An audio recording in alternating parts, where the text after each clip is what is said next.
Guys আপনারা দিনের বেলায় চাঁদ দেখতে চান? কই দেখি দেখি দেখি দেখি তুই আবার কোন জঙ্গল থেকে কি চাঁদ নিয়ে আইছো?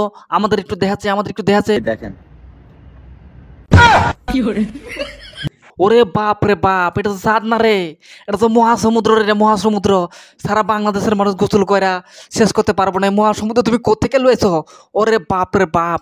সিদ্দিক, হ্যাঁ সিদ্দিক তুমি কি আছো? হ্যাঁ তুমি এই সমুদ্রতে গোসল করবা? হ্যাঁ দূর শালা চোরের গোষ্ঠী।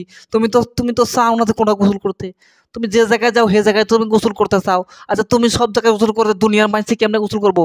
আমার ভুল হয়েছে, ক্ষমা করে দেন। আর অপু ভাই, এই সিদ্দিক ভাই তো এই সমুদ্রে আগে গোসল করে লাইছে। তুমি যে মহাসমুদ্র নিয়ে হাজির হইছো, সিদ্দিক ভাই দেখে তো খুব লাভ পাইতেছে। অনকা কি করবা তুমি?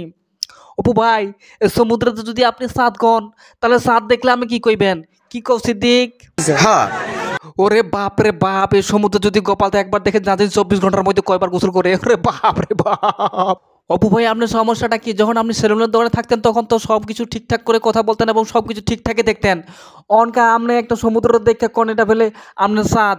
যখন আপনি একটা মেডিসিনের দোকানে কাজ করতেন তখন তো আপনি ঠিকঠাক মতো সবই দেখতেন। যখন আপনি রাজমিস্ত্রি কাজ করতেন তখন কথা আপনি সবই ঠিকই দেখতেন। অনকা আপনি মহাসমুদ্রে লইয়া এখন আপনি চাঁদ দেখবেন? আমগর আপনি চাঁদ দেয়াইলেন মহাসমুদ্রের কোন আপনি চাঁদ? হ্যাঁ আচ্ছা অপু ভাই, যাই হোক, আপনি এই সমুদ্রে কি একা গোসল করে নাকি সারা বিশ্ব গোসল করে? আহা কাকা, আহারে আমি একা করতেছি না তো, সিদ্দিকে করতেছি। কি কও সিদ্দিক? হ্যাঁ আচ্ছা সিদ্দিক, তুমি কি এই সমুদ্রে গোসল করতে চাও? হ্যাঁ